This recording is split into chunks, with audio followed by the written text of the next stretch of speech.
Salut à tous, il y a 2 semaines j'avais sorti un trailer pour Francia SMP.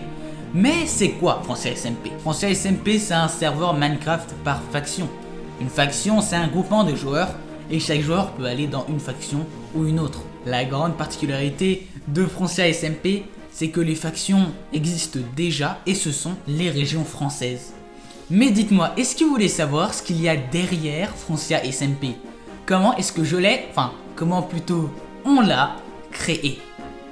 Il faut savoir que créer un serveur Minecraft ça permet d'avoir énormément de connaissances et ça en demande pas mal, c'est quelque chose de très intéressant et c'est la raison principale de pourquoi est-ce que j'ai créé Francia SMP, pour m'entraîner. Pour pouvoir avoir un serveur Minecraft il va nous falloir 2 choses. Déjà un serveur physique, c'est celui qui était apparu il y a 3 ou 4 vidéos, et ensuite il va falloir le point jar serveur du serveur. C'est-à-dire un point jar ou un point Java qu'on va devoir lancer pour lancer le serveur. Il faut savoir que Minecraft est très mal optimisé et encore plus pour les serveurs. La particularité des serveurs c'est que ce sont des processeurs avec énormément de cœurs.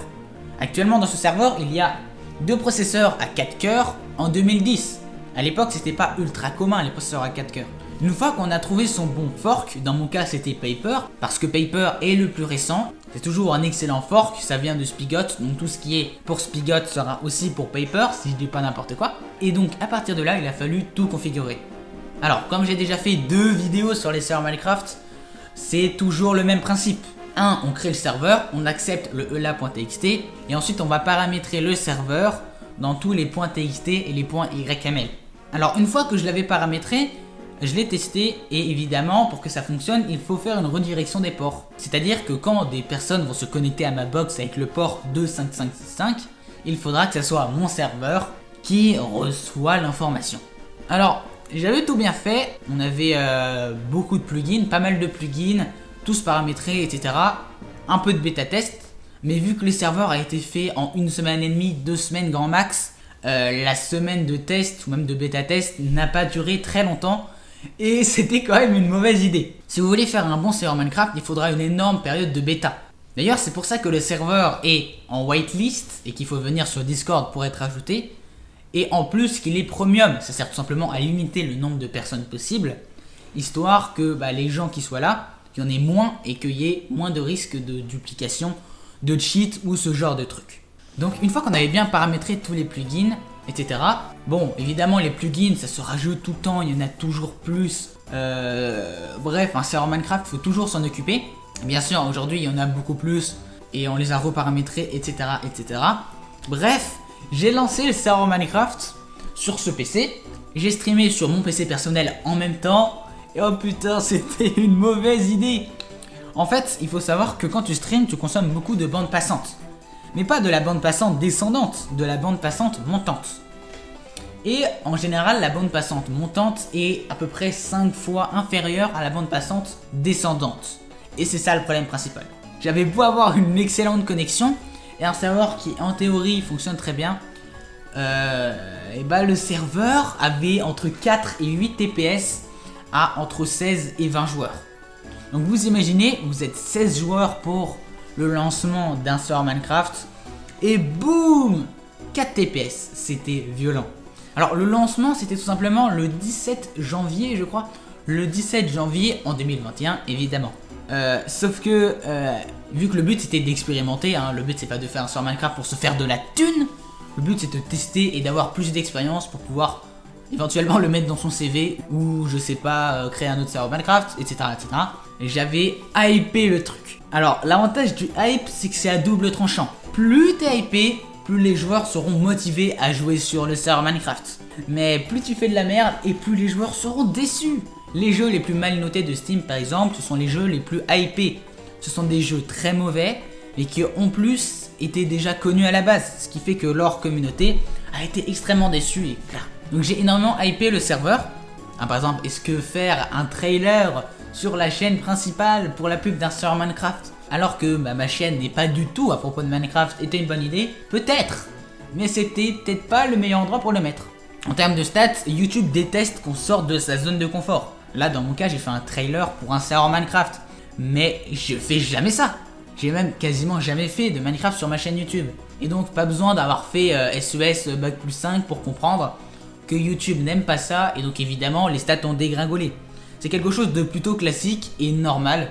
C'est pour ça que vos youtubeurs favoris font toujours la même chose. Enfin pas toujours la même chose mais ce qu'ils font se ressemble. Le but c'est de pas du tout brusquer les viewers pour qu'ils aient toujours la même chose et que YouTube dise ça va, tranquille, allez on lui envoie des viewers. Bon, je vois que je suis en train de dériver, mais en gros, la première étape, ça a été, bon, déjà d'organiser le serveur pour qu'il fonctionne en théorie, et deuxièmement, de préparer le spawn. Pour préparer le spawn, pas besoin d'être un génie, tu demandes à des personnes de le faire. Dans mon cas, j'ai eu Machel et Juno qui ont eu l'extrême gentillesse de faire le spawn. Je les ai un peu aidés, mais vraiment pas beaucoup, étant donné que je suis pas très fort en build. Faut savoir que créer un bon spawn est très important pour l'image du serveur. En pratique, il n'y aura pas souvent des personnes dedans, que pour les events ou au lancement du serveur à tout hasard. Donc dans le spawn, il y a eu une grosse tour qui représente le spawn, le black market, c'est-à-dire le marché où les gens peuvent acheter des choses. D'ailleurs, l'avantage du black market, c'est que c'est un plugin relativement simple à utiliser et c'est les joueurs qui vendent et achètent, ce qui permet de faire sortir de l'argent plutôt rapidement, ce qui en théorie est plutôt pratique. Il y a aussi un portail du Nether qu'on n'a pas allumé au lancement du serveur parce que sinon tout le monde allait tryharder le Nether. Il y avait des chemins, évidemment tout a été claim pour éviter qu'il y ait des problèmes de spawn, etc. de TNT, ce genre de trucs. Et voilà, le spawn était prêt et le serveur aussi. Alors comme je vous l'ai dit, au lancement du serveur il y avait entre 16 et 19 personnes sur cette petite machine, ce qui n'était peut-être pas la meilleure idée du monde. En fait, il a beaucoup de cœur et une petite fréquence, 2 GHz. Et c'est pas la connexion qui a été bridée, même si elle était pas mal utilisée, c'était le processeur. Comme je vous l'ai dit, je crois, Minecraft tourne sur un seul cœur et éventuellement le chat est sur un deuxième cœur, mais pour les performances ça change pas grand chose. Et donc évidemment, jouer à 4 TPS c'est un enfer. En plus, la distance de vue était à 12, donc en catastrophe on l'a mis à 4. Le serveur avait gagné 4-5 TPS, ce qui est énorme, puisque la limite de TPS est de 20. En gros, le TPS, c'est la vitesse du serveur. 20 TPS égale vitesse normale, 5 TPS égale vitesse ralentie par 4, ce qui est très désagréable. Au bout de 3 heures, il y avait plusieurs personnes qui avaient déjà eu du diamant. Et alors l'avantage quand on hype les gens, c'est qu'on a une communauté qui est prête à donner des trucs et relativement gentille. Et il y a eu quelqu'un, une personne très sympa, qui venait d'un autre serveur Discord mais que je ne connaissais pas, qui a donné un bon de 5 € pour pouvoir s'acheter un serveur Minecraft. Et ça honnêtement, c'est grave sympa quand même. Donc le serveur a été fermé, bon pas en catastrophe mais quasiment. J'ai remis tous les fichiers sur le nouveau serveur Minecraft. Et là hop, pas de problème, 20 TPS c'était nickel. Après j'ai eu beaucoup de problèmes avec l'hébergeur, c'était Minestrator, enfin c'est encore Minestrator d'ailleurs. Mais je vous l'expliquerai un peu plus tard. Ah oui, et aussi hors lancement, j'avais mis un anti-cheat. Sauf que c'est dur de tester un anti-cheat. C'est comment tu testes un anti-cheat sans cheater toi-même. Et en plus, il faut tester avec des gens DOP, ce qui est un peu casse-couille. Et donc au lancement du serveur, tout le monde s'est fait kick, sauf les modos évidemment, mais tout le monde s'est fait kick à cause des TPS. Puisque le fait d'avoir des TPS très bas, ça permet à tout le monde de faire des long jumps, de se téléporter, etc. etc. Et ça, un anti-cheat, ça aime pas du tout. Et le problème, c'est que tous les anti-cheats sont ultra violents et beaucoup trop puissants. C'est-à-dire que si tu installes un anti-cheat, si tu lui donnes la permission d'expulser les gens, ça t'expulserait tout le serveur si ça le pouvait. C'est pour ça qu'il faut faire très attention avec les anti-cheats. J'en ai testé une dizaine, peut-être même une vingtaine.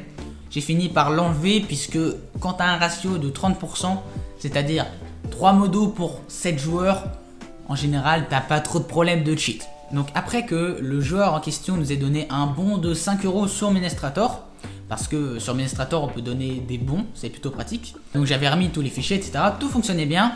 Et il y a eu des gros problèmes de crash.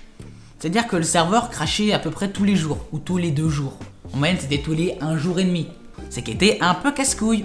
Alors en fait, je crois que c'était dû à l'autosave, puisque j'avais clairement augmenté l'autosave, ce qui fait que ça a enregistré toutes les données tout le temps et ça faisait de réduire énormément les performances. Et donc j'ai enlevé ça et voilà, problème réglé. Ou pas. En fait non, les problèmes n'ont pas été réglés, il y a eu moins de crash. Après il y a eu encore des gros crashs violents qui ne permettent pas de redémarrer ton serveur, c'est-à-dire que là il est mort. Donc j'ai tout simplement fixé en supprimant les points YML dans le gestionnaire de fichiers. Voilà, depuis le serveur a crash une ou deux fois. En 2 semaines, honnêtement, c'est propre. Mais je sais pas trop si c'est dû à Administrator ou à mon serveur. Mais j'ai vu la gestion des performances par Administrator. C'est pas fameux, hein, c'est pas fameux du tout. Bref, qu'est-ce que ça m'a permis d'apprendre? En quoi faire un petit projet, ou plutôt un moyen projet, comme un serveur Minecraft, a permis d'avoir des connaissances en community managing, en création de serveurs, en gestion de serveurs, en gestion de bases données MySQL, etc., etc. Il faut savoir que, vu que c'était un serveur en liste blanche, il faut bien rajouter les gens d'une manière ou d'une autre. Donc j'ai demandé à un ami, enfin plutôt l'ami l'a fait tout seul sans me demander, mais honnêtement ça m'a arrangé, et il a créé un serveur Discord de A à Z. Alors merci Juno, je sais pas comment t'es arrivé à faire des serveurs aussi rapidement en 1 ou 2 minutes. C'est peut-être pas la manière la plus professionnelle de faire un serveur Discord, mais de toute façon c'est pas fait pour être professionnel, donc c'était pas grave. Le serveur en tout cas était vraiment bien. Chaque team a son salon, ce qui permet de discuter entre les teams et de rajouter beaucoup de roleplay. Et ça c'est très important dans un serveur faction. Et donc pour pouvoir inciter les gens à aller sur le serveur Discord pour se faire rajouter dans la waitlist, j'ai fait des pubs sur des sites spécialisés. C'est des sites avec une grosse liste de serveurs Minecraft, mini-jeux, factions, premium, craqué, 1.16, etc., etc. Donc j'ai fait la pub sur à peu près 5 sites différents comme ça. Le problème avec ça, c'est qu'il faut mettre des images. Les images ne sont jamais du même format. Le site qui était le plus grand et qui est le plus connu ne permet pas de faire une description de plus de genre 100 caractères, ce qui est ridiculement faible. Donc bref, sur le serveur Discord, on s'est organisé, on a fait une description. Et moi personnellement, j'ai fait un petit bloc-notes, un petit TXT avec toutes les informations du serveur, les points positifs, les points négatifs, mais ça faut pas le dire, l'introduction, la pub, etc. Et ça, en gros, ça me permettait, juste, j'avais à m'inscrire sur ce type de site, je rentrais toutes les informations qu'il me demandait, les photos, etc. Et voilà, la pub était faite. C'est ça l'avantage de Minecraft, c'est qu'il y a une communauté tellement énorme que tu as des sites web qui s'occupent juste de faire la pub. Après, évidemment, les sites web, ils se font de la thune, etc. Il faut payer pour mettre en avant son serveur. Même sans ça, il y a eu des plutôt bonnes performances. Actuellement, il y a eu 8 ou 9 personnes qui sont venues grâce à ces sites, ce qui est pas énorme, mais c'est déjà ça. Sinon, la forte majorité des gens sont venus grâce à la pub qu'on a fait dans un autre serveur Discord. Sauf que là, c'est pas un petit serveur, c'est un serveur de taille moyenne, à peu près 500 membres. En plus, c'est un serveur où un de mes amis est admin, et où moi, j'ai le grade youtubeur, ce qui est pratique pour faire sa pub. Donc voilà, c'est grâce à ce serveur, qui est un serveur de dessin, lien dans la description d'ailleurs, je leur dois une fière chandelle, que le serveur a pu faire une bonne partie de sa pub. Bien évidemment, de mon côté, j'ai utilisé la chaîne YouTube pour faire un petit trailer. Juste, je crois que j'ai eu une très mauvaise idée, c'était de enregistrer et de streamer en même temps. Ouh, c'était pas une bonne idée, mais au moins c'était une bonne expérience. C'est déjà ça. Alors sinon, il y a les situations de crise et de stress. Par exemple, quand tout le monde a été kick, c'était drôle, 10 minutes, mais après, tu dois redémarrer le serveur, supprimer l'anti-cheat, c'est un peu chiant quand même. Et il y a eu beaucoup de situations comme ça. Le problème principal, c'est quand ça crash. Non seulement tu as un rollback de 30 minutes, ou 10 minutes, ça dépend de ce que tu as prévu, mais en plus, tu dois rembourser tout le monde. T'as les gens qui se connectent alors que le serveur est en train de se lancer, donc ils meurent dans le vide comme des merdes. Bon, non, faut pas que je les insulte évidemment, mais il faut quand même faire très attention à son serveur et empêcher l'accès tant que le serveur n'a pas chargé, tant qu'il n'est pas prêt, etc. etc. Il y a eu énormément de merde à cause de réclamations, de stuff, de remboursement, même de TP pour certains gratteurs qui avaient la flemme de faire 20 000 blocs pour atteindre la limite. Mais sinon ça allait. Mais je me suis rendu compte d'un truc, c'est que si j'avais bossé, ou même si on avait bossé le serveur à la perfection, c'est-à-dire à la ligne de code près, ça nous aurait pris beaucoup moins de temps, plutôt que régler tous les problèmes de réclamation. Mais en même temps, comme dirait n'importe quel professeur, c'est comme ça qu'on apprend, en faisant des erreurs. Après, c'est une petite erreur un peu conne, mais bon, quand t'as un projet en tête, que t'as de la motivation pour le faire, t'as pas envie d'avoir une bêta qui va durer 3 mois et te décourager. Sinon, on a quand même eu un cheater. Le serveur a l'habitude d'être entre 0 personnes et peut-être une dizaine de personnes après les cours. Évidemment, il n'y a personne la journée. Et il y a quand même une personne qui a décidé de cheater. Et pas de cheater une façon visible, puisque c'est un petit serveur, ça serait cramé. Juste un petit extrait. L'avantage quand tu as une communauté très soudée, très active, c'est que en fait les joueurs de sa faction l'ont dénoncé. Ils ont envoyé une petite vidéo et évidemment ça se voyait très bien qu'il X-Ray.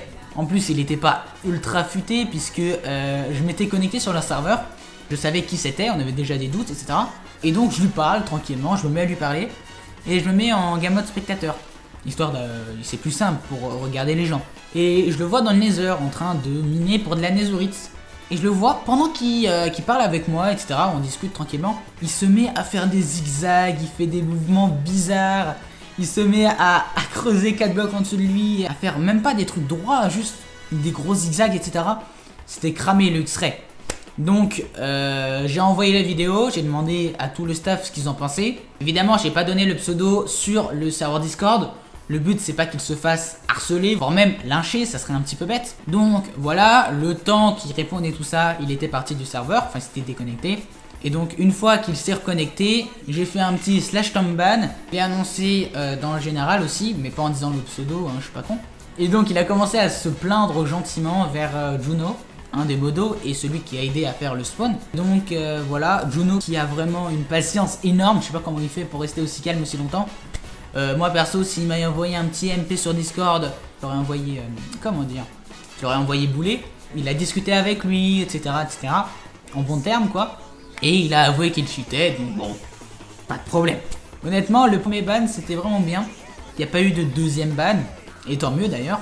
Peut-être que ça arrivera un jour, on sait jamais. Alors, pour ce qui est de la difficulté de créer un serveur Minecraft, c'est plus simple que je le pensais. C'est beaucoup plus simple que je le pensais. Mais ça reste quand même compliqué. Non seulement il faut savoir gérer un serveur, physiquement et pas physiquement, en plus il faut savoir gérer une communauté, donc avoir un minimum de reins solides et une bonne hiérarchie, et en plus il faut de bonnes connaissances en anglais, ça paraît plutôt logique, et en plugin. Sinon pour ce qui est de régler les plugins, c'est plus simple que je le pensais, il suffit juste d'avoir assez de patience pour pouvoir lire tous les configs.yml, tous les fichiers de config pour pouvoir les paramétrer correctement. Sinon, si tu parles un minimum anglais, il n'y a pas de problème. Le plus gros risque, c'est de s'emmêler les pinceaux, de faire trop de choses en même temps et de créer des bugs en faisant notamment deux plugins qui font deux choses opposées. Donc évidemment, là, le serveur, il aime pas du tout. Sinon, pour ce qui est théoriquement, c'est plus simple que je le pensais. Par contre, pour la partie serveur, si on a un vrai serveur comme là, évidemment, ça demande d'autres connaissances et c'est plus compliqué en soi que faire le serveur Minecraft. Pour la hiérarchie, évidemment, il faut une hiérarchie solide. Là, actuellement, il n'y a pas trop de hiérarchie. Je pense que ça serait intéressant de faire quelques petits tests de hiérarchie en faisant notamment plusieurs grades de staff. Et voilà, il y a déjà ça sur le serveur Minecraft. Mais vu que c'est des amis, et en fait, il n'y a pas de hiérarchie. C'est ça le problème. C'est que j'ai trop tendance à donner les full perms à des amis. Ce qui, en général, est une bonne idée. Mais si un ami pète un câble, il pourra défoncer le serveur, ce qui n'est pas très agréable. Sinon, oui, faites confiance à vos amis, évidemment, ce sont des personnes de confiance, normalement, ça dépend de vos amis, quoi. Voilà, en tout cas, il faut quand même prendre des précautions et faire attention. Alors évidemment, qui dit gérer une communauté, dit aussi des gros gratteurs, ceux qui veulent avoir plus de stuff que ce qu'ils ont perdu, le /RTP à 20 000 blocs parce qu'ils ont la flemme de marcher, bref, ce genre de truc. Ouais, bon, c'est des gratteurs de niveau, hein, quoi. C'est des gens en mode, ouais, vas-y, s'il te plaît, donne-moi du stuff, gna gna gna. Bon, c'est pas méchant, mais c'est un peu relou. Après, c'est pas un gros problème. Il faut s'y habituer. Ça marche pareil avec de l'argent. Bon, moi, je peux pas dire grand-chose, mais je pense que si t'es riche, t'auras plein de nouveaux amis dans ton entourage qui seront là juste pour pomper ta thune. Et là, c'est à peu près le même principe. J'aurais jamais pensé parler d'économie et de ce genre de trucs sur une vidéo sur un serveur Minecraft, mais bon. Alors comme j'ai déjà dit avant, un joueur nous avait donné un coupon de 5 € sur Minestrator, donc le serveur est là-dessus pour encore une dizaine de jours, même une quinzaine de jours plutôt, mais après il va falloir le remettre sur ce serveur Minecraft. Et donc comment est-ce qu'on fait pour optimiser un serveur Minecraft? Le problème principal, comme je l'ai dit, c'est que le serveur Minecraft tourne sur un seul cœur. T'as beau avoir plusieurs mondes, plusieurs personnes, etc., ça sera toujours sur un seul cœur. Un processeur moderne aura un minimum 4 cœurs. Un PC gamer aura 8 cœurs. Et un serveur aura en général 16 cœurs pour un serveur récent. Bon, là, vu que c'est un serveur un petit peu vieux, il y a 8 cœurs. Donc, si un serveur tourne sur un seul cœur et qu'il y a 8 cœurs, 8 serveurs différents, c'est pas compliqué. Et donc, c'est ça que j'ai fait. Enfin, c'est ça que je suis en train de faire parce que là, je suis en train de bosser dessus. Voilà. Parce qu'en ce moment, il est encore sur Minestrator. Donc à cause de la mauvaise optimisation de Minecraft, il va falloir créer 8 serveurs différents, bon plutôt 5 dans notre cas mais vous avez compris, donc 5 serveurs différents, chaque serveur différent a ses plugins, chaque plugin doit être codé différemment, et ça c'est une galère. Et d'ailleurs ces serveurs il faut les réunir, faut pas que les gens se déconnectent et doivent se reconnecter à chaque fois, donc il faut utiliser ce qu'on appelle BungyCord. C'est plus simple qu'on peut le penser mais il faut quand même regarder plusieurs tutos pour pouvoir avoir les bases. Et à partir de là, le serveur en théorie fonctionne, c'est juste que l'enrobage sera moche, puisque les joueurs devront faire /serveur, espace, nom du serveur, pour se déplacer de serveur, et c'est pas intuitif. Histoire que ce soit plus intuitif, en général ce qui se passe, c'est que dans mon cas, ça sera un /menu, histoire de faire apparaître les autres serveurs Minecraft, pour se connecter directement, ou alors le /serveur, ça marche aussi, ou alors des signes où quand tu fais clic droit dessus, ça te téléporte dans un autre serveur, c'est encore un autre plugin, ou alors les NPC ou les PNJ, où quand tu fais clic droit dessus, ça te téléporte, ou alors des vrais portails en chair en os pour se téléporter, ça marche aussi, en général les serveurs ont les 3 ou voire même les 4.